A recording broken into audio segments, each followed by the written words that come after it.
This is the Spirit and Wellness Show. News and information from a higher perspective. With your host, Harry Wilkinson. Yes, hello. Welcome to the Spirit and Wellness Show. My name is Harry Wilkinson, and this is the show where we take a look at the days and the week's events, happenings in the world, news, stories, international happenings, entertainment, technology, everything that crosses our path during our weeks, and everything we might interact with in varying forms, whether traditional media, new media, or simply exposure from wherever you are, maybe in the office or in the car on the way to work or home from work. We're inundated with information. We're inundated with stories about the world and what's happening and what's going on. And sometimes it can be overwhelming. So this show is about taking that step back and looking at these things from a higher perspective. And from a higher perspective, I mean, you could call it a spiritual perspective if you like. You can call it a metaphysical perspective. Some people just think it's a philosophical perspective. But what it is coming from the concept that we are creating everything around us. The world in which we're interacting, these stories that we sometimes find overwhelming, are our own creations. And if we go into them, we can reconnect with the energy that we used to create them to begin with and remind ourselves who and what we are. And the truth of who and what we are is that we are divine mind. We are one. And at the highest level of our being, that's not the level that we are, conscious of day to day, in our day-to-day existence. That's a reflection of our higher self, if you will. You could think of it as an avatar, or maybe just a pale mirror image of the truth of who we really are. But we create this, I guess you could call it, virtual reality world, in a way, at the highest level of our beings. And we establish, I guess you could say that rules of the game, if you will. If you think of yourself as being a character in a game, then there are certain strengths and certain weaknesses that your character has, and certain things that maybe your character isn't quite aware of yet. Ways of overcoming obstacles, ways of dealing with things. And it's through this sort of game playing that we find ourselves again. We reconnect with the truth of who and what we are. And if this concept seems a little, a little vague to you, a little airy-fairy to you,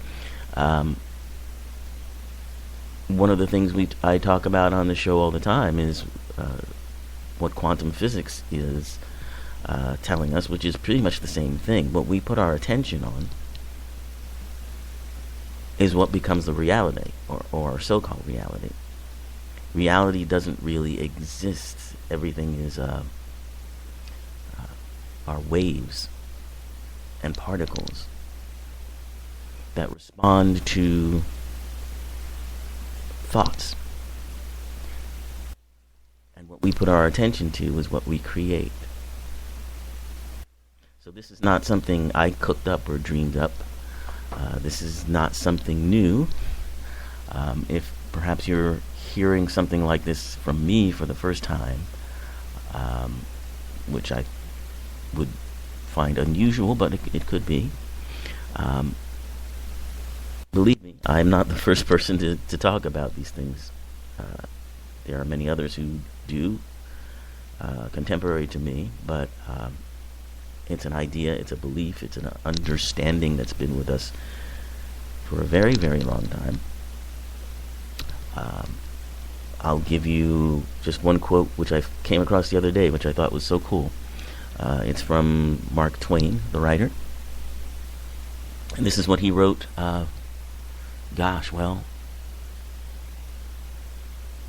maybe almost a century and a half ago. Nothing exists. That's how he starts it out. Just nothing exists. All is a dream. God, man, the world, the sun, the moon, the wilderness of stars, a dream, all a dream. They have no existence. Nothing exists save empty space and you. And you are not you. You have no body, no blood, no bones. You are but a thought. A thought in... Well, that's where that quote ends, and I'm about to add something to that. A thought in divine mind. So, yeah, maybe it sounds hippy-dippy, but certainly it's an idea that has echoed through the centuries. Most mystics believe this in one way or another.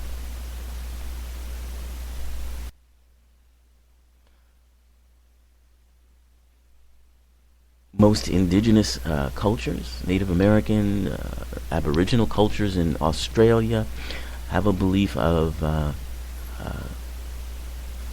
similar kind. That there is a place called the dream time, or a place of non-ordinary reality, where if you can access that, which the shamans were able to do, bridge the worlds, if you will, you could create, fix, heal anything in the ordinary reality. And I think we'll get into that dreamtime dreaming aspect another episode, because I think this episode I really just wanted to focus on wellness ideas and wellness activities. You know, part of the name of the show, of course, is the Spirit and Wellness Show. And while I find the approach I was just explaining to dealing with news stories and other things that seem overwhelming, while I find that approach to be a wellness tactic, a wellness approach, I sometimes don't get around to doing, actual discussions about wellness in the traditional way. So I try to put aside an episode every now and then that focuses just on those things. And since summer is coming up, I did my spring wellness episode just before spring, and now summer's about to arrive, and for many people, summer's already here, with Memorial Day sort of marking the unofficial beginning of summer. I wanted to talk about some things you might consider for your summer wellness. So we're going to talk about a number of different wellness therapies that you can use. Summer can be, of course, an exciting time, a time for vacations, and if you have kids and families, you can, have a lot of fun. Certainly for kids, school's out. For teachers too. So it can be a time of relaxation, but it can also be a time of sadness in many ways. And that may seem strange to say. I think we're all familiar with seasonal affective disorder, known as SAD. And we usually think of that in relationship to wintertime, when there are limited hours of daylight, when there's colder temperatures in certain parts of the world. But it can work that way in summer too. So that's something to keep in mind.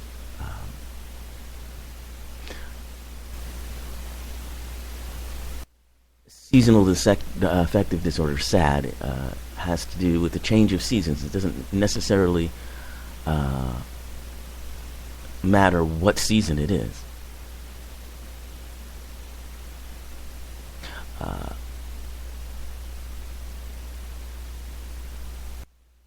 it's typical to that it happens in fall and winter, and for many people it goes away during sunnier days in spring and summer. However, some people have the opposite pattern of symptoms that begin in the spring or summer. I haven't been one of those people. Summer's difficult for me, and I'm not sure why. Um,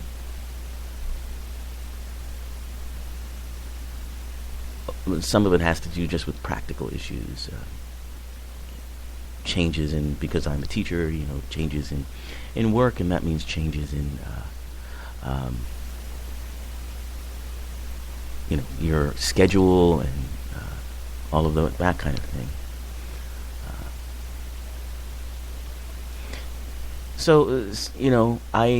I wouldn't consider myself to have major symptoms of this, but I do have some moments. Maybe most of us do. But in some cases, these mild symptoms can progress, so it's good to be aware of those. A seasonal affective disorder is sort of a subtype of major depression. So symptoms of major depression may be part of it. And if you have any of these symptoms, then you really do need to seek, treatment and professional help. So some of these symptoms of major depression are feeling depressed most of the day or nearly every day, hopeless feelings of worthlessness, low energy, losing interest in activities that you used to enjoy, sleeping disruptions, having problems sleeping, weight changes, feeling nervous or agitated or sluggish, having difficulty concentrating, and of course suicidal thoughts. If any of those things are major parts of your life, then those are things you need to look into. So spring and summer seasonal affective disorder, sometimes called summer depression, can include depression, as we've been talking, trouble sleeping, weight loss, poor appetite, agitation, or anxiety.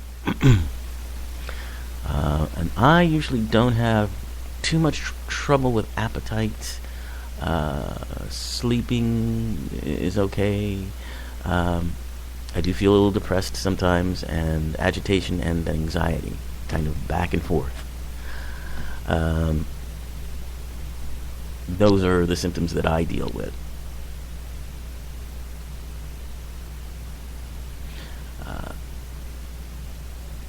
So the best time to, it's time that you ought to see a doctor is, if you feel down for days at a time and you can't get motivated to do activities you normally enjoy. Particularly, I would say, if your appetite changes, if your sleep patterns are changing, that's a real big sign. And if you're feeling hopeless or,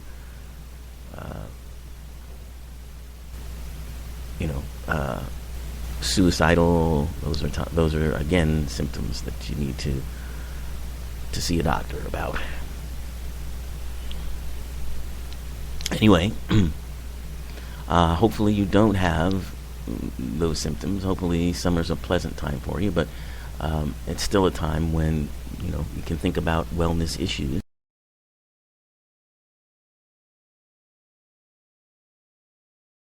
Things that you can do are yoga poses. Yoga poses have amazing benefits that help you deal